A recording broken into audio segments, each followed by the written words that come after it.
If rest doesn't fix you, it's not because you're broken. It's because your nervous system never got the memo that the emergency is over. I used to think burnout meant I was tired, that if I just slept longer, took a weekend off, maybe watched something mindless on the couch for a few hours, I'd bounce back. Everyone says that, right? Just rest. Take a break. You need to recharge. So I did. I took the break. I sat on the couch. I slept in. And then Monday came, and I felt worse. Not just the same, worse. Like my body had been running some background process the entire time I was supposedly resting. And by the time I opened my eyes, the battery was lower than before. That messed with me for a while. I work as a software engineer at a medical device company. We build precision measurement tools, blood glucose monitors, ketone meters, that kind of thing. My whole job is about reading data accurately.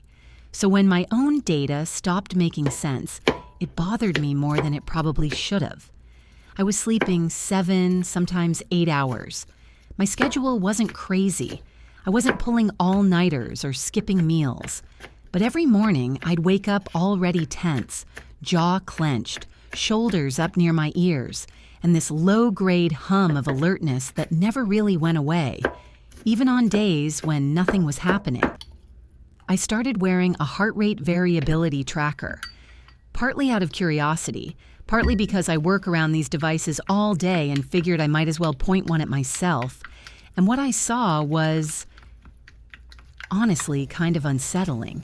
My HRV was consistently low, not crashing low, not emergency level, just stubbornly, quietly low.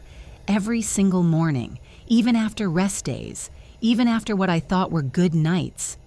Here's what I didn't understand at first. I wasn't burned out from doing too much. I was burned out because my system had been in fight or flight mode for so long that it forgot how to come down. The engine wasn't overheating from speed. The brakes had just stopped working. There's a name for this pattern, and once I heard it, something clicked. High-functioning, anxiety-based burnout. From the outside, you look fine. You're meeting deadlines, showing up, answering emails, maybe even exercising. But inside, your sympathetic nervous system is running hot all the time. Your cortisol doesn't drop the way it should at night. Your vagus nerve, which is basically the brake pedal for your entire stress response, is underactive. So your brain keeps interpreting everything, even rest, even quiet, as a potential threat. That explains something I'd noticed but couldn't articulate. On busy days, I actually felt calmer. Productive days felt safe. But the moment I had nothing to do, a slow Sunday, a canceled plan, this weird anxiety would crawl in. Not about anything specific, just a shapeless unease, like I'd forgotten something important, but couldn't figure out what. I remember one Saturday, I'd planned to do absolutely nothing. I made tea, sat by the window, and within 20 minutes, I was reorganizing my kitchen cabinets. Not because they needed it, because sitting still felt dangerous. My body genuinely could not tolerate the absence of a task.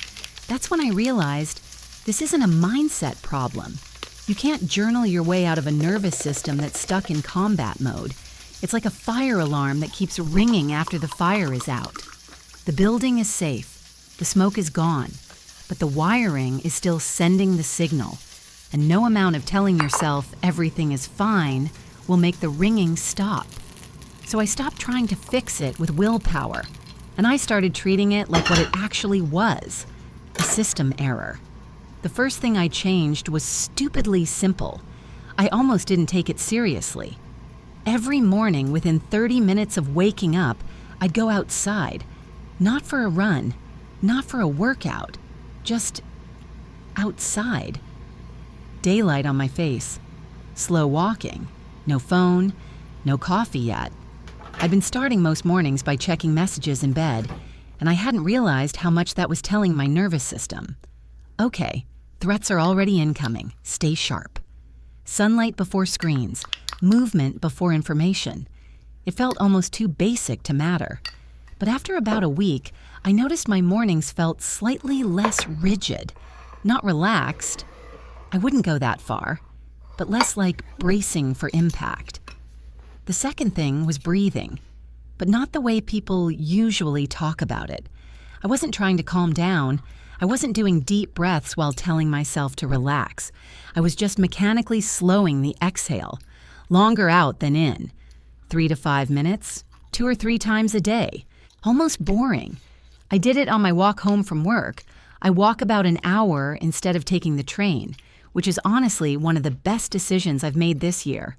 Somewhere around the 30-minute mark, I'd slow my breathing down and let my body do whatever it was going to do with that information. The thing about the vagus nerve is this: you can't will it into activation. You can't think your way into parasympathetic mode, but you can stimulate it mechanically, almost like flipping a switch your body forgot existed. It felt weird at first, doing something so small and expecting it to matter, but I kept seeing it in my HRV data, tiny upticks, on the days I did it consistently, not dramatic, just present. The third shift was maybe the hardest, because it meant letting go of something I'd been relying on for years, my own feelings as a measure of recovery. I used to ask myself, do I feel rested? And the answer was always complicated, always filtered through guilt or anxiety or some vague sense that I should be doing more.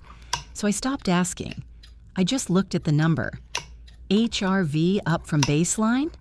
Okay, recovery is happening, regardless of how I feel about it. HRV flat or dropping. Something needs adjusting, even if I feel fine. It sounds cold, but it was actually freeing. I took my emotions out of the equation, not because they don't matter, but because they were unreliable narrators in this specific context. A few months into this, something shifted, and I wasn't expecting it. I was sitting at home on a Sunday evening, no plans, no tasks, just sitting, and I realized I wasn't anxious, not performing calm, not distracting myself from discomfort, just sitting. And it was fine. My chest wasn't tight. My brain wasn't scanning for the next thing to do. It wasn't a dramatic transformation. I didn't cry, I didn't have a breakthrough moment. It was quieter than that, like a background noise I'd been living with for so long I'd stopped hearing it. And then one day, it just wasn't there. I don't think I fixed my burnout. I think I finally gave my nervous system enough evidence, real, physical, repeated evidence, that it was safe to stand down, not by resting harder, not by forcing myself to relax, but by building a structure that slowly, quietly proved to my body. The emergency was over. If you're someone who rests and wakes up more tired, who feels guilty for doing nothing, who functions well enough that nobody around you would ever guess something's off, you're not weak. You're not failing at self-care. You just have a nervous system that's been standing guard for a very long time. And recovery doesn't start with a decision. It starts when the system finally believes it's safe to let go.